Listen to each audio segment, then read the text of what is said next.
సేవా సమితి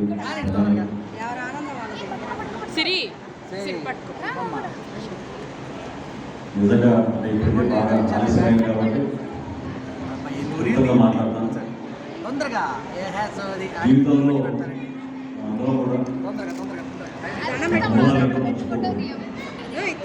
మా తల్లిదండ్రులు నేర్పించింది మన సంస్కారం, మన గురువుల్ని గౌరవించడం. కానీ మీరందరూ కూడా గురువులుగా, పురోహితులుగా,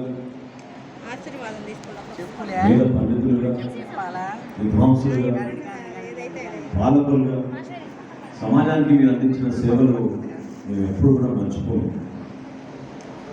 ఆ విజ్ఞానాన్ని